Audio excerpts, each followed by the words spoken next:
Assalamualaikum warahmatullahi wabarakatuh. Salam sejahtera untuk kita semua. Saya Musni Umar, sosiolog dari kawasan timur Indonesia yang setiap hari mengamati dinamika sosial, politik, dan ekonomi yang terjadi di negeri yang kita cintai ini.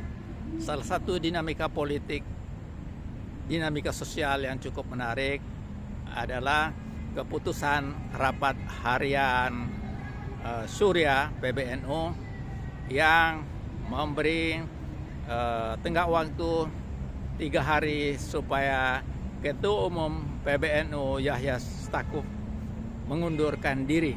Jika tidak, maka dia akan dipecat.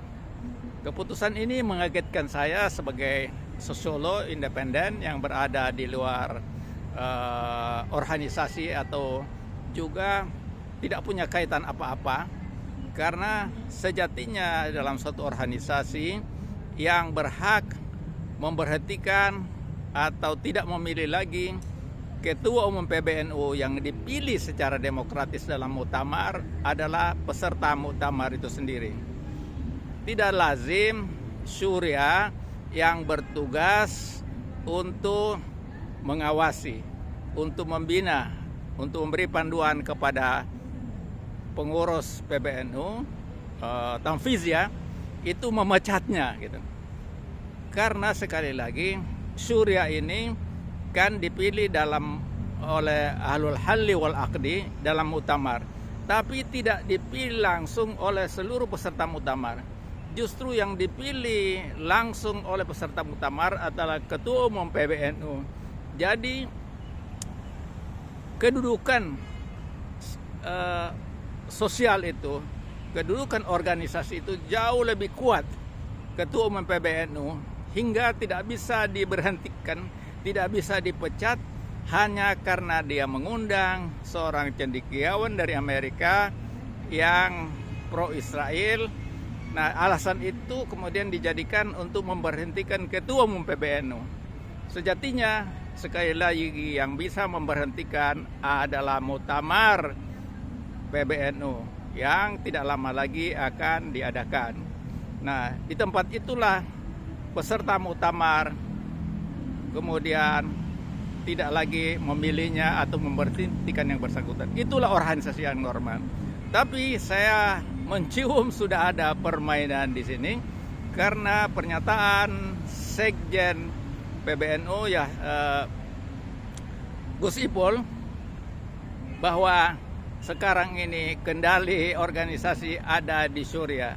Itu sekali lagi tidak normal, tidak bisa diterima secara akal sehat, karena sekali lagi kedudukan Syura ini adalah mengawasi, membina, kemudian memberi panduan.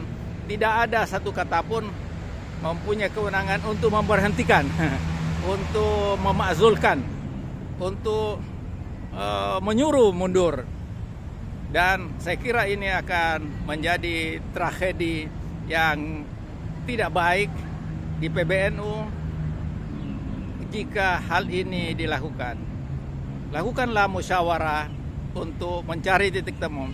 Pasti ada kepentingan yang berbeda-beda, tapi yang penting itu bagaimana memelihara, menjaga supaya NU tetap bersatu.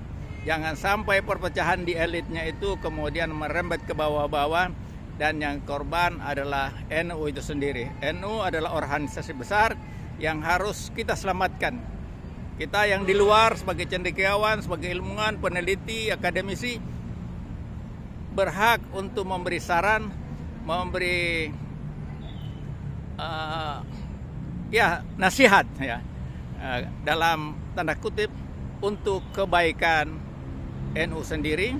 Karena kalau NU pecah, NU kacau, maka akan merembet kepada masyarakat dan akan mengganggu persatuan dan kesatuan yang sangat kita perlukan untuk membangun negeri yang kita cintai ini di bawah komando Presiden RI Haji Prabowo Subianto.